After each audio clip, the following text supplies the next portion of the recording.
Okay, working on the old Studebaker again today. I'm trying to form this. This is the brow piece, and I have one piece of it. I think I got it pretty decent. Then I got to make the other piece out of that other piece of flat steel. So what I've done so far is, I gotta climb up here. This is the brow, the windshield opening. So this material back here is all just rusted.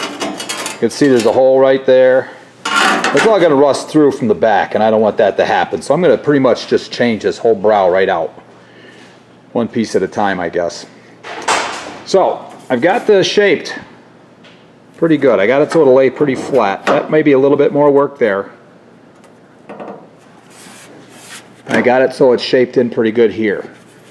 Looks like it's following the contour pretty well. I might have to do just a little bit of, I'm going to do a little touch-up work on here. I hammer it out a little bit more, and then it'll probably wind up, it's going to wind up with a little bit of body filler. That's without a doubt. So, but I'm going to go start the other one, and I'll show you what I started. What I have here is a roller. So I can contour this piece of flat steel with this roller pretty easy. The hardest part is setting it up, which I pretty much got it set up now. And that's just a matter of turning the screws for this back roller to drop away, so I have room. Because if I tighten that up, what it'll do is it'll pinch that more, and then it will give it a tighter roll.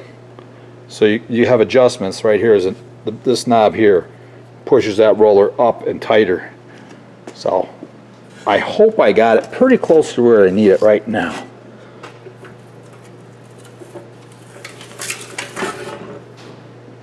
There. Put a nice little curve on it. So if I put this curve right on the edge here, I'll be able to start pounding on that and shaping it. Alright, let's see what we can do. Take this hammer, start pounding that over the edge there.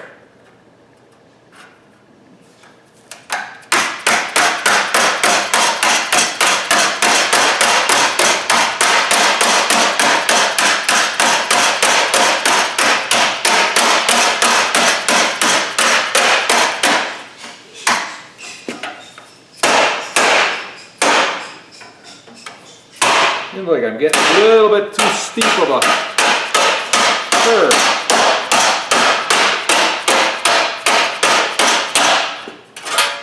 That's not too bad. Pretty much follow the bend in the bar I put in there. Now let's see what it looks like compared to this. Yeah, that looks pretty good. Yeah, right there, I got to bend that back.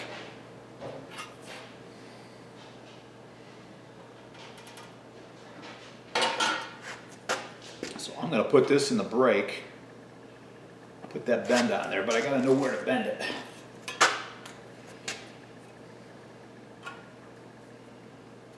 Right there.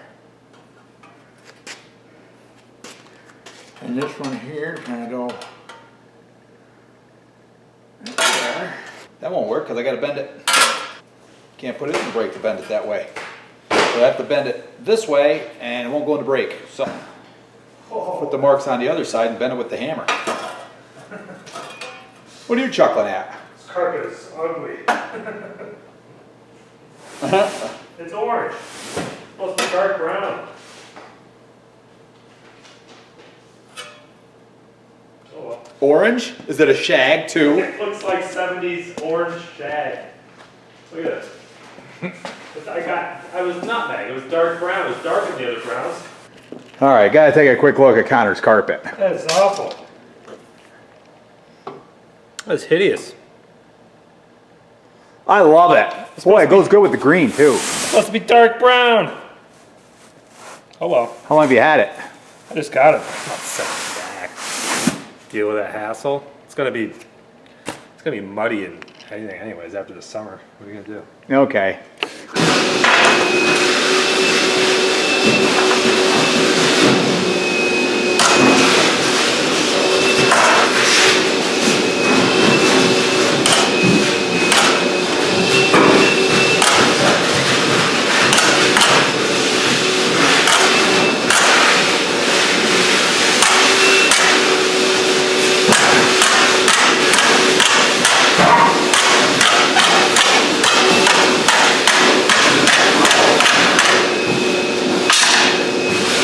trick is to keep it on the mark and hit the ends first, and then that kind of keeps it in place for you.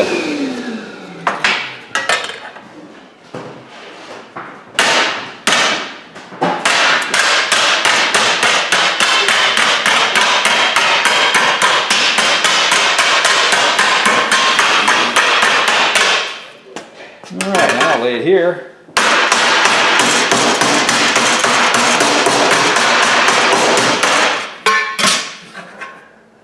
Looks pretty close. Probably gonna have to, yeah, I am.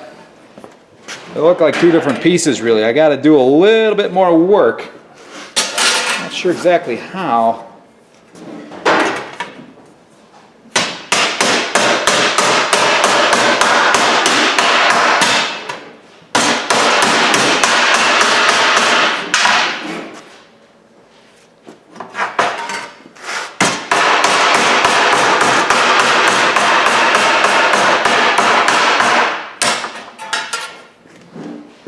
Yeah, see, I'm not getting quite the same profile. Kind of struggling on this one. It's hard to get the shape sometimes, got to work at it. So, I got to round that out.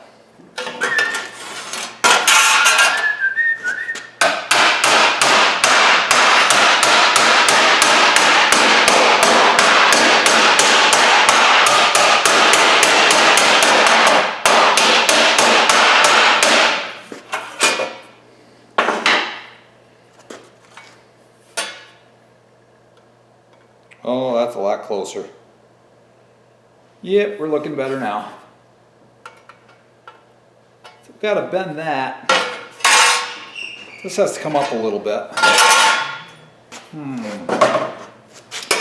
do I do that? I know how.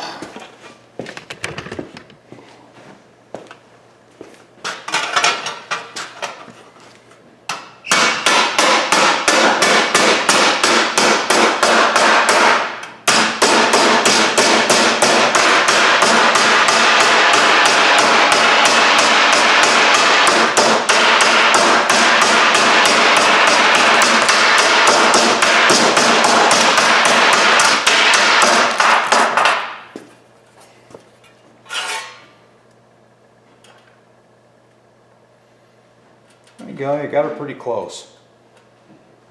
Pretty close.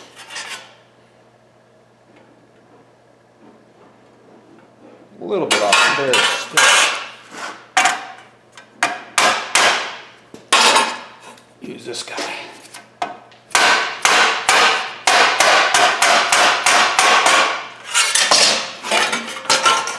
Okay, that's center there. This piece has to go here. That's got to match up pretty good, and it does. And this end's got to be pretty close to the same. And it is.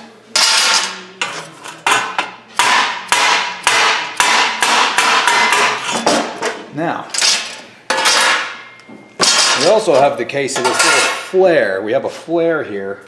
I don't know if you can see it, but there's a slight curve that I'm going to have to duplicate into this. Now this goes to the center of the cab, which means this piece is going to go to the center of this cab. I better mark it so I don't get mixed up. And then this area here, which is this area on this one, is going to have to get shrunk.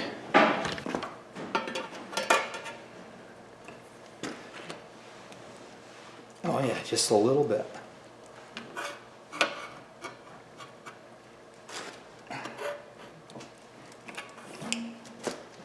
Yep, looks about the same. I'll have to pound that out and flatten that. But that gives us our little curve there.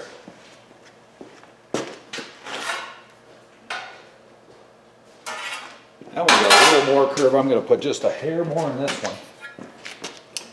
Actually, maybe what I ought to do is, since this one's so good, maybe I would...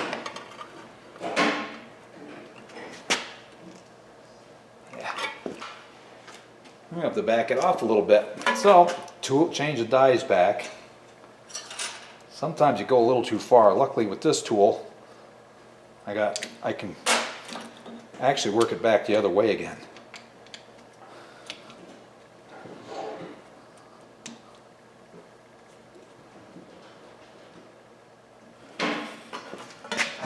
Got a little too much of a curve, so now I'm going to stretch it. I think right here is the spot where I went a little too much.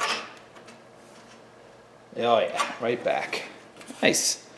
I think that's it. So it took me some time today, but I got these pretty much made up. I got that so it'll match that. Comes over here, kind of fits in kind of nice over here.